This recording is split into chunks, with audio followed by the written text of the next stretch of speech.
नमस्कार। जनशोध न्यूज़ में आपका स्वागत है। मैं प्रदीप तिवारी।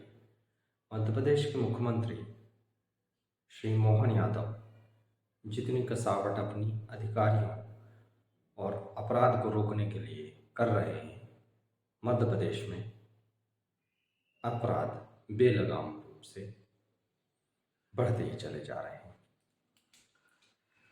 जनशोध में हमने पहले भी भोपाल में मारपीट का एक समाचार आपको बताया ही था। इसके बाद अपराधियों के तो हौसले इतने बुलंद मध्य प्रदेश में हो गए हैं कि दो दो पुलिस के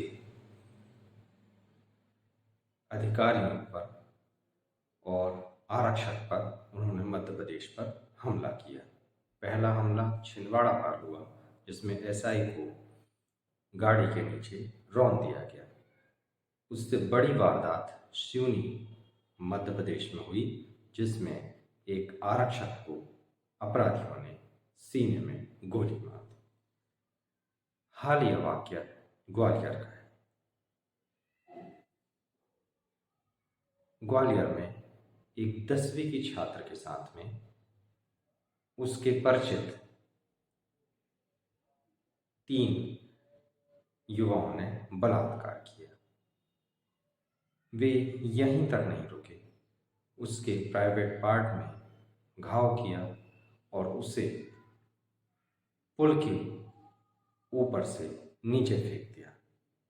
स्वाभाविक है, जो अंदेशा था या जो उनका इरादा था वो हत्या का ही था, जिससे कि वो अपनी कोई गवाही इस अपराध के लिए ना दे सके।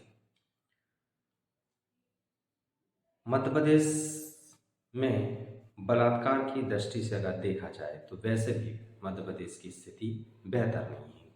महिलाओं की हिंसा और बलात्कार में मध्य प्रदेश बहुत बुरी स्थिति में है। हालिया वाकया उसे और शर्मिंदगी में ले जा रहा है। मध्य प्रदेश के ग्वालियर में 10वीं की पढ़ने वाली छात्रा को उसके 3 परिचित साथियों ने एक सुनसान इलाके में ले गए अपहरण करके, और उसे वहां पर तीनों ने उसके साथ बलात्कार किया। उसके साथ सामूहिक बलात्कार हुआ, फिर उसके प्राइवेट पार्ट में घाव करके उसे पुल के नीचे फेंक दिया गया।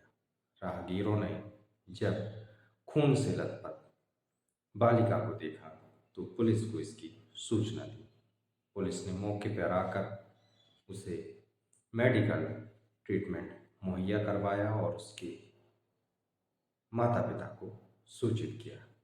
माता पिता की शिकायत के आधार पर और बालिका के बयान के आधार पर पुलिस ने एफआईआर दर्ज की। एफआईआर में शामिल लोगों में से 2 अपराधियों को ऐसा बताया जा रहा है कि पुलिस ने देर रात गिरफ्तार भी कर लिया। मामला ग्वालियर का होने की वजह से केंद्रीय मंत्री ज्योतिरादित्य सिंधिया ने भी मुख्यमंत्री को इस पर गंभीर और प्रभावी कार्रवाई करने के लिए कहा है। उन्होंने इसका विवरण एक्स में भी पोस्ट किया है। सरकार को इसमें निश्चित रूप से कठोर कार्रवाई करने की आवश्यकता है, क्योंकि ये मामले देश भर में बहुत तेजी से बढ़ रहे हैं और मध्य प्रदेश में तो इसकी कुछ अनुमान ही नहीं लगा जा सकता। इससे पहले भी एक बालिका का इसी तरीके का एक केस सामने आया था। इसमें सरकार को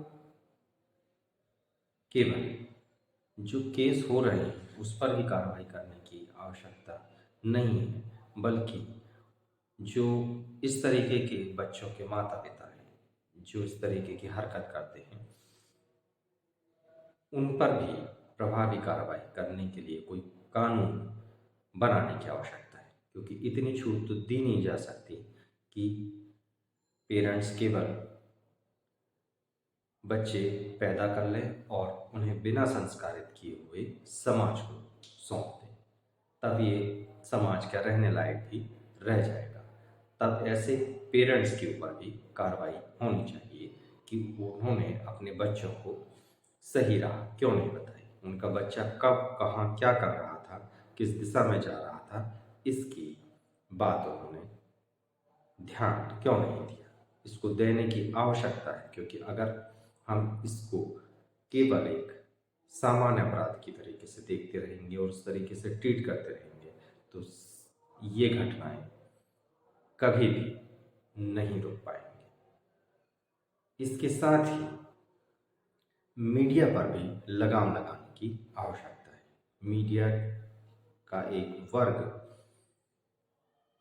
महिलाओं के प्रति, बच्चियों के प्रति हिंसक तरीके की कहानियाँ पिक्चरों के माध्यम से, विभिन्न सीरियलों के माध्यम से, विभिन्न वेब सीरीज के माध्यम से प्रस्तुत करता है, जिससे हमारे युवा प्रभावित हो जाते हैं और कई बार इस तरीके की घटना के पीछे वह इनपुट्स भी शामिल होते हैं जो किसी न किसी मीडिया सोर्स से उनके दिमाग में गए होते हैं।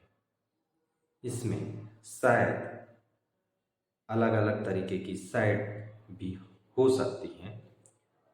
उस सब पर रिसर्च करके इस पर सरकार को प्रभावी कदम उठाने चाहिए, ताकि हमारे मध्य प्रदेश में बालिकाएं बेहतर तरीके से रह सके, बेहतर तरीके से शिक्षा प्राप्त करें और स्वाभिमान तरीके से हमारे मध्य प्रदेश में बालिकाएं और महिलाएं बेहतर जीवन जी सकें। बेखौफ पत्रकारिता और बुलंद आवाज को अगर आप चुनना चाहते हैं तो लाइक और सब्सक्राइब करना ना भूलिएगा। देखते रहिए जनशोध। नमस्कार।